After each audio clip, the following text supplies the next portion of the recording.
I do not condone oppression. That is what my feminism means.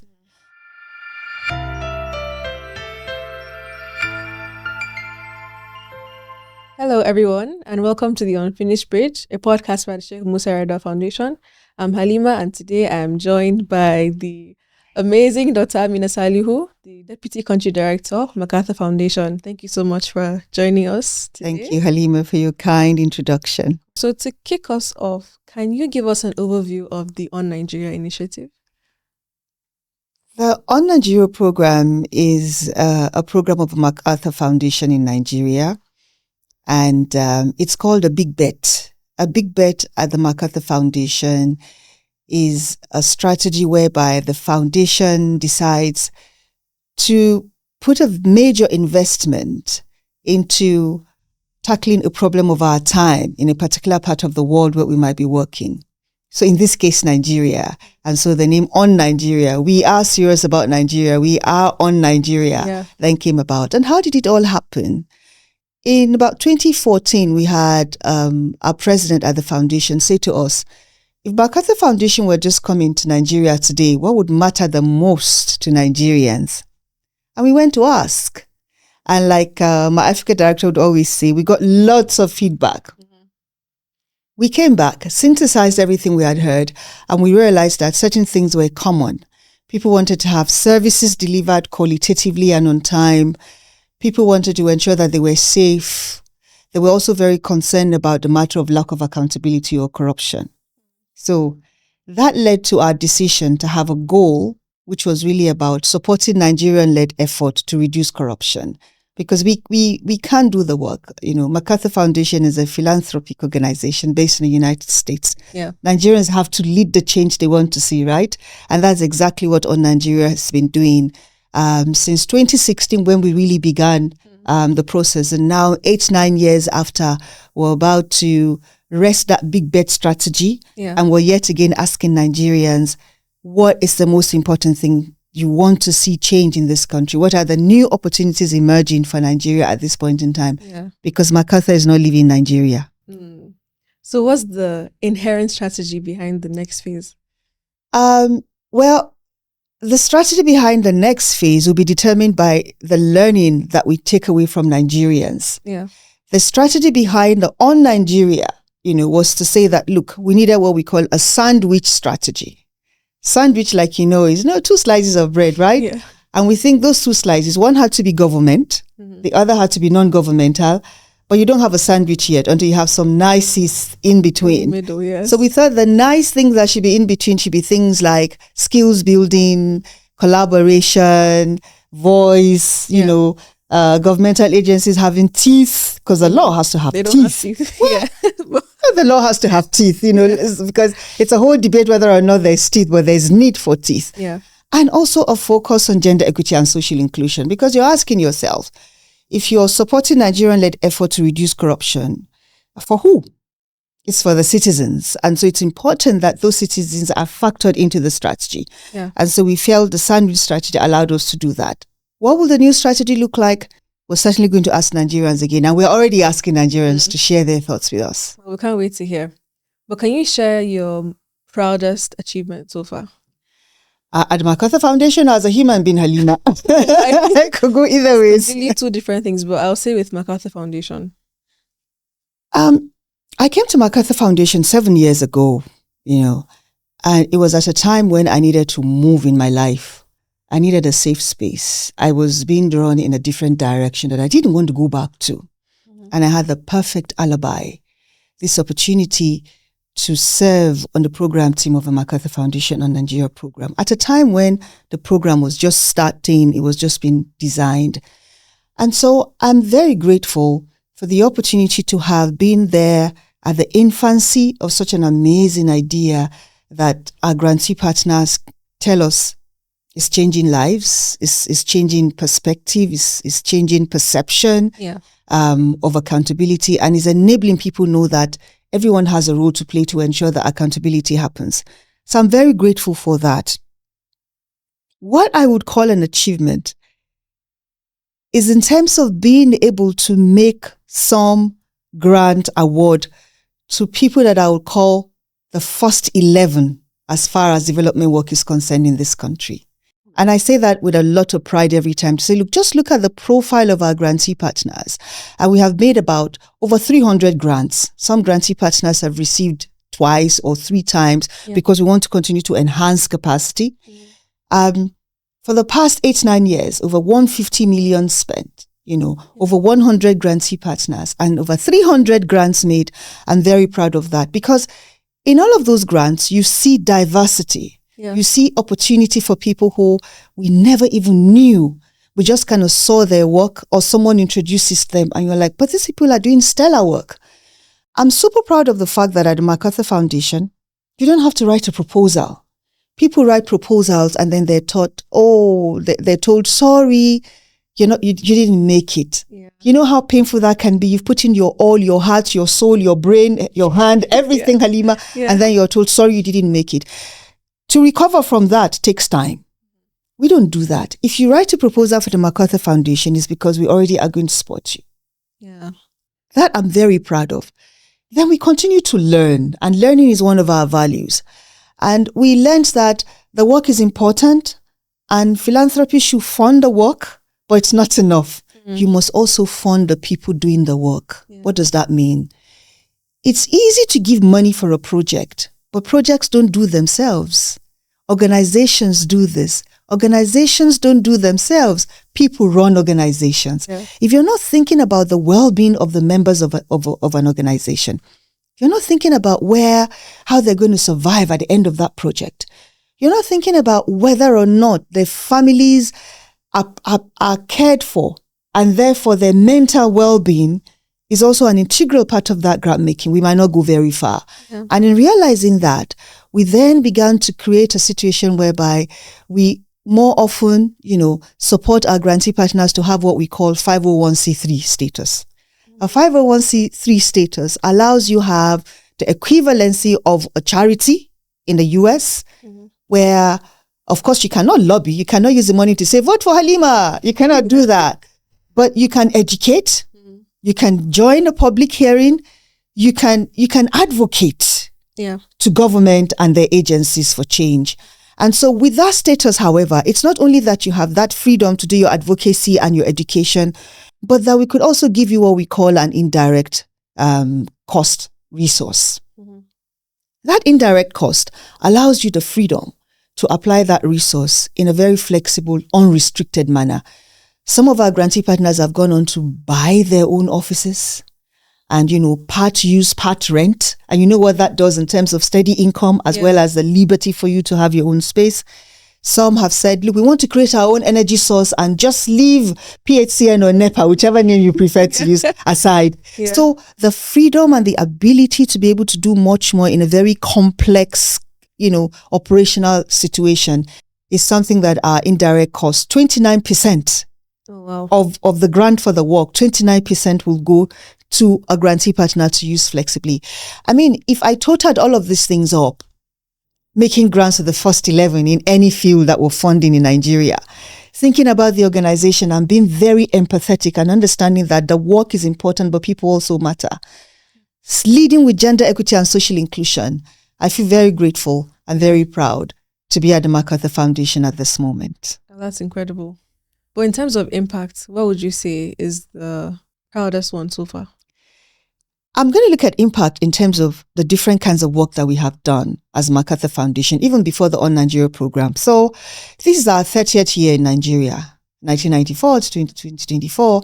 In January, we began the celebration, and in October, we're going to wrap up. Well, January 2025, and I'll tell you why. If you remind me later, I'll tell you why it's January 2025, as Marlon Kohli, our director, would say. Mm-hmm.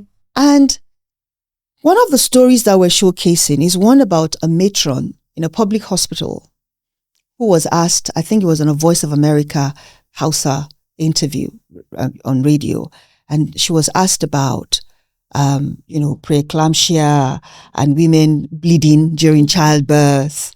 And the question was around, so where is that now? How well are we doing in terms of addressing that? And the matron said, that's a thing of the past in our hospital. And that public hospital is one of those that the MacArthur Foundation has supported. Wow. It didn't happen in the first 1 year. It didn't happen in the first 5 years. We're hearing that matron say that now 10, 20 years after. Yeah. So impact is something that is long-term, Halima. It's something that you have to track via outcomes. Those milestones that tell you that you're on the right track. Yeah. Those milestones that serve as your guardrail so you don't derail and go and do other things. And so population and reproductive health that we've done for like 20 years before we started the On Nigeria program is still showing us how lives has changed. One of our grantee partners said to us that the sexuality education curriculum in this country, was something that MacArthur Foundation enabled. And when we talk about sexuality education, sometimes people get a little bit, don't talk about that. It's not something we want to hear about. But it's really about ensuring that young people and adults understand the bodily integrity of everyone and the fact that there are boundaries and everybody should be safe. In this country, we hear about children getting raped. We hear about elderly people getting raped. We hear about boys and girls getting raped. Yeah. It's a sick situation where that happens. It's sexual corruption. It's not about whether the person was out at 8 p.m. or whether they were wearing jeans or a mini skirt. That's not the point. It's that there's sexual corruption. Yeah.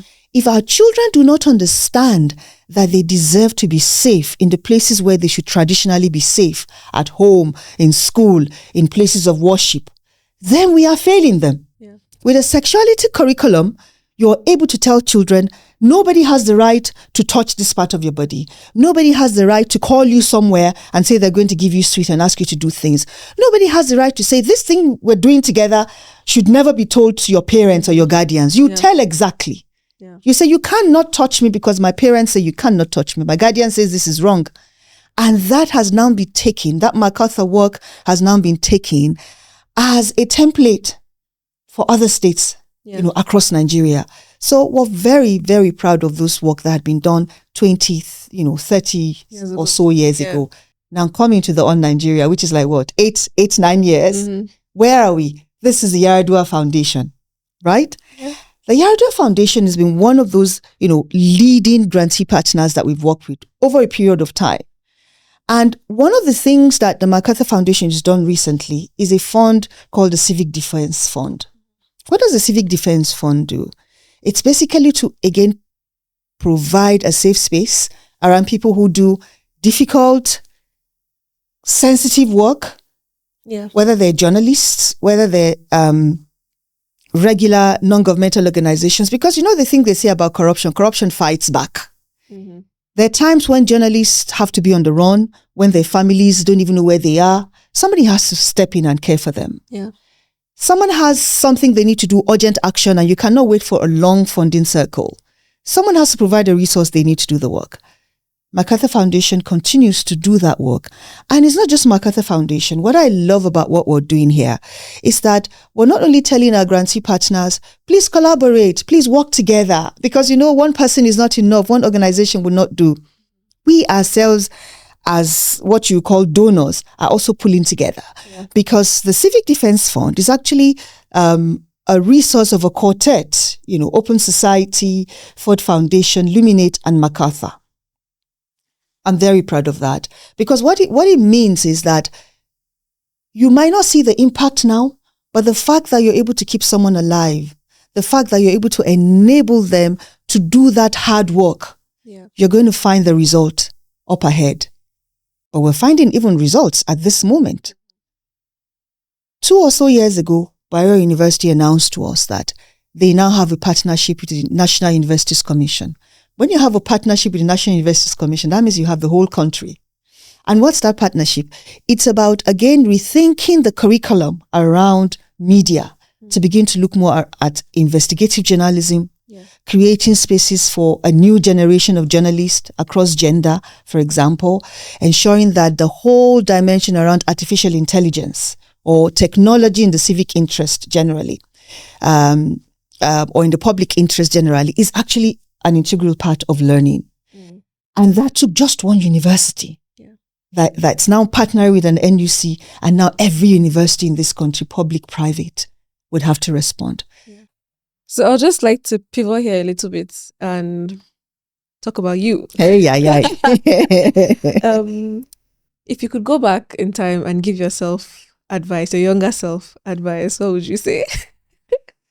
Oh, wow. If I could give my younger self advice, I would start by saying that there's certain things I've done right. There's certain things I could have done better. Let me start with some of the things I've done right. And one of the things I think I've done right is to always work very hard, And to my adult self now is also some of the things I'll tell my adult self. I have to work a whole lot less harder because people tell me that I overcommit. I never knew there was any word like that. I had to go look it up because you either commit or you don't commit. But people tell you overcommit, and I can understand what they mean, right? But I will still tell my younger self, work hard, because effort always pays. And there's no time I put in effort, I don't see the results. It always pays. It's hard, but you have to do that. I would say I did that right. Second is, I would still say to my younger self that having courage counts. At Ahmadu Bello University, my friend and I, Hassana Garba, Allah rest her soul, we were organizing protest against the university administration on sexual harassment. This is 1989-90. Oh, wow. So I would say have courage. Yeah. Why? Because that took me the route of feminism. I'm a feminist. If you ask me to introduce myself, I will tell you I'm a feminist, I'm a farmer, I'm a philanthropist. That is what I am. Now, what do I mean by I'm a feminist? Because people, again, when you hear feminism, they're like, yeah, the men haters are here. Yeah. I have sons, I have daughters. I do not hate men, I'm married. But I do not condone oppression. That is what my feminism means. I would not accept that a man beats a woman simply because he calls her wife. Yeah. I would also not, condone a woman carrying a pestle and beating a man simply because she calls him irresponsible husband. Yeah. You get what I mean? Yeah. I do not condone oppression. Why? Because everyone has rights. Everyone has equal rights. Whichever, religious text you want to take, and read it without some of the interpretations that can sometimes make it convoluted, you will see that the Almighty intended each one of us in the Almighty's image, and everyone has rights. Exactly. And that is what I mean by feminism. So if you could have dinner with any historical figure at all, who would it be and why? So a historical figure is who? Someone who is dead and gone? Yeah, because, because we say, we think of history in that way, but history is living. Mm-hmm. And there's some people who are still with us who are creating their history. Yeah. Yeah. So, and history is also about power. It's about, whose voice you hear and who you know. Yeah. And so there's certain people that you probably haven't heard of, but who are part of history, and maybe they are gone. And there's certain people who are here now, who probably are making their history. So someone like Malala. Yeah. It's a young girl from a very Islamic background, which is assumed to be fundamentalist, who has broken the mold, who's been able to do amazing things that she's already achieved. She's living history because she's alive and she's here. Mm-hmm. You understand what I mean? Yeah. Maya Angelou is no longer with us. If I could bring her back and ask her to tell me why the cage bird sings, I would love to do that. Yeah. She's African American. She's Toni Morrison. I mean, these are African American women who have broken the mold and continue to do so. Nana Asma'u, Rappers Center is named after her because at a time when people thought Muslim women did not even go to school, did not even have learning, she was teaching sheikhs. Yeah. Mm-hmm. So I have a lot. Which one are you going to be able to bring back for me? Speak after. I'm sure we can negotiate. Okay, I think this is my last question for you. What's something about you that most people don't know but might find interesting? I love to watch people. So you can find that interesting, you can find that scary. Yeah.